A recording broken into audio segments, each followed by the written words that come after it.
ವಿಶೇಷವಾಗಿ ಪರಮಾತ್ಮ ಮಿತ್ರರಾದ ವಿದ್ವಾನ್ ಆರ್ ಎಸ್ ನಂದಕುಮಾರ್ ಅವರಿಗೂ ಹಾಗೂ ಕೋವಿಲ್ಡೈ ಕಲಾ ಅವರಿಗೆ ಮತ್ತೆ ವಿಶೇಷವಾಗಿ ಹೇಳ್ತೇನೆ, ನಮಸ್ಕಾರವನ್ನು ಸಮರ್ಪಣೆ ಮಾಡ್ತಾ ಇದ್ದೇನೆ. ಸ್ವಲ್ಪ ವಾಲ್ಯೂಮ್ ಕೊಡಿ.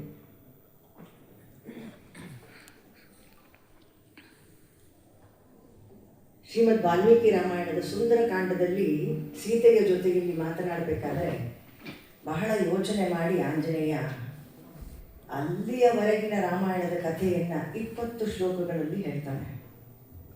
ಅಂದರೆ ಸಂಪೂರ್ಣ ರಾಮಾಯಣದ ಒಂದು ಸಾರವನ್ನೇ ಹಿಡಿದು ಅವನಿಗೆ ಕೊಡೋದಕ್ಕಾಗತ್ತೆ 20 ಶ್ಲೋಕದಲ್ಲಿ.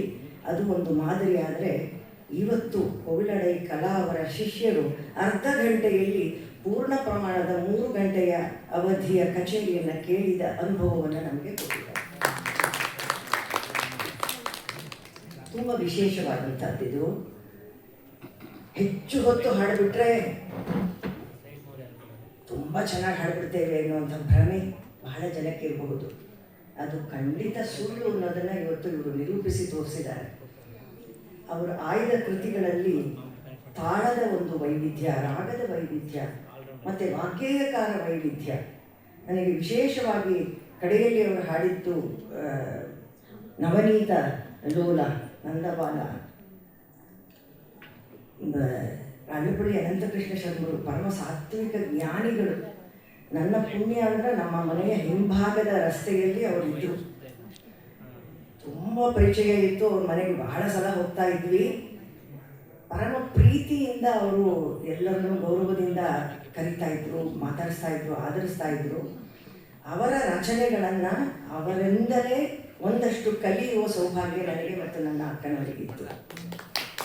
ಹರಿರಮಣಿ ಮಮ ವಿಹಿತ ಕತಿ ಮನೀಷ ಉಪಶಮಯತು ಅನ್ನುವಂಥ ಕಾಂಬೋಜಿ ರಾಗದ ರಚನೆ ಇವತ್ತಿಗೂ ನನಗೆ ನೆನಪಿದೆ. ತುಂಬ ಸುಂದರವಾಗಿ ರಚನೆಗಳನ್ನು ಮಾಡೋರು.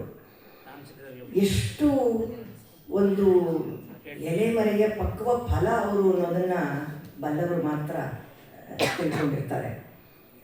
ತುಂಬ ದೊಡ್ಡ ದೊಡ್ಡ ವ್ಯಕ್ತಿಗಳು. ಇವತ್ತು ಕೋವಿಲಡೈ ಕಲಾ ಅವರ ಒಂದು ಶಿಷ್ಯ ವೃಂದವನ್ನು ನೋಡ್ತಾ ಇದ್ದರೆ ನನಗೆ ಅನಿಸುತ್ತೆ, ಎಷ್ಟು ಸಮೃದ್ಧ, ಎಷ್ಟು ಪ್ರೌಢ, ಎಷ್ಟು ತನ್ಮಯತೆ, ಎಂಥ ಶ್ರದ್ಧೆ ಒಬ್ಬೊಬ್ಬ ಶಿಷ್ಯರಿಗೂ. ನಿನ್ನೆ ಇನ್ವೊಕೇಶನ್ ಆಡಿದಾಗಲೇ ನಾನು ಹೇಳಿದೆ, ಗುರುಗಳ ಹೆಸರನ್ನು ಹೇಳಿಬಿಡಿ ಅಂತ. ಆವಾಗ ನನಗೆ ಗೊತ್ತಿರಲಿಲ್ಲ. ಅದು ಗುರುಸ್ಮರಣೆ ಮಾಡಬೇಕು. ಹರಿಸ್ಮರಣೆ ಮಾಡೋ ನಿರಂತರಗಿಂತ ಗುರುಸ್ಮರಣೆ ಮಾಡೋ ನಿರಂತರ ಪರಗತಿಗಿದು ನಿರ್ಧಾರ. ಅದು ಅವರಿಗೆಲ್ಲ ಅಂಥ ಒಂದು ಗುರುಭಕ್ತಿ ಇರುವುದರಿಂದ ಆ ಒಂದು ಕಲೆ ಅಷ್ಟರ ಮಟ್ಟಿಗೆ ಸಿದ್ಧಿಸಿದೆ ಅಂತ ಕೂಡ ನಾನು ಭಾವಿಸ್ಕೊಳ್ತೇನೆ. ಅತ್ಯಂತ ಸುಶ್ರಾವ್ಯವಾಗಿ ಹಾಡಿದ್ದು, ಮನೋಧರ್ಮ ಸಹಿತವಾಗಿ ಆಲಾಪನೆ ಮಾಡಿದರು. ಕೃತಿ ನಿರೂಪಣೆ ಅಲ್ಲಿ ನಿಲ್ಲಿಸಿ ವಿನ್ಯಾಸ ಮಾಡುವಂಥದ್ದು, ಮತ್ತು ಕಲ್ಪನಾ ಸ್ವರ, ಮತ್ತು ಒಂದು ಹೊಂದಾಣಿಕೆ. ಇಬ್ಬರು ಹಾಡಿದ್ರೇ ನೀನೇನು ಹಾಡ್ತೀಯೋ ನಾನು ಹಾಡ್ತೀಯೋ ಗೊತ್ತಿಲ್ಲ ಅಂತ. ಅದರಲ್ಲಿ 4 ಜನ, ಅದು ಒಬ್ಬ ಗುರುವಿನ ಶಿಷ್ಯರಾಗಿರುವುದು ಒಂದು ಅನುಕೂಲ ಇದೆ, ಸೌಕರ್ಯ ಇದೆ. ಇದ್ದರೂ ಕೂಡ ಅದನ್ನು ಅಷ್ಟು ಚೆನ್ನಾಗಿ ಒಬ್ಬರಿಗೊಬ್ಬರು ಹೊಂದಿಕೊಂಡು ಹಾಡುವಂಥದ್ದು, ಇದೆಲ್ಲ ತುಂಬ ಮೆಚ್ಕೊಂಡಿದ್ದೇನೆ. ಮತ್ತು ಪಕ್ಕವಾದ್ಯದಲ್ಲಿ ವೈಲಿನ್ ಮತ್ತು ಮೃದಂಗ ಕೂಡ ಎಷ್ಟು ಬೇಕೋ ಅಷ್ಟೇ, ಹಿತಮಿತ ಅಂದರೆ ಹಾಗೆಯೇ. ರಾಗ ಆಲಾಪನೆ ಮಾಡಬೇಕಾಗಿ ಕನಿ, ಪುಟ್ಟ ಕನಿ. ನಾನು ಮೊದಲೇ ಹೇಳಿದ್ದನ್ನು ಕೊನೆಗೂ ಹೇಳ್ತೇನೆ, ಎಪಿಟಮೈಸೇಷನ್. ಅದು ಬಹಳ ಕಷ್ಟ. ಯಾರೋ ಒಬ್ಬ ವಿದ್ವಾಂಸರಿಗೆ ನೀವು ಅರ್ಧ ಗಂಟೆ ಭಾಷಣ ಮಾಡಿ ಅಂತ ಹೇಳಿದ್ರಂತೆ. ಅವರು ಮುಂದಿನ ವಾರ ಇದೆ ಅಂತ ಆಯಿತು ಅಂತ ಒಪ್ಕೊಂಡಿದ್ರಂತೆ. ಹಿಂದೆ ದಿವಸ ಫೋನ್ ಮಾಡಿ ಅರ್ಧ ಗಂಟೆ ಆಗೋಲ್ಲ, ನೀವು 10 ನಿಮಿಷ ಮಾತಾಡಬೇಕು ಅಷ್ಟೇ ಅಂತ ಹೇಳಿದಾಗ, ಹಾಗಾದರೆ ನನಗೆ 15 ದಿವಸ ಸಮಯ ಕೊಡಿ ಅಂದ್ರಂತ.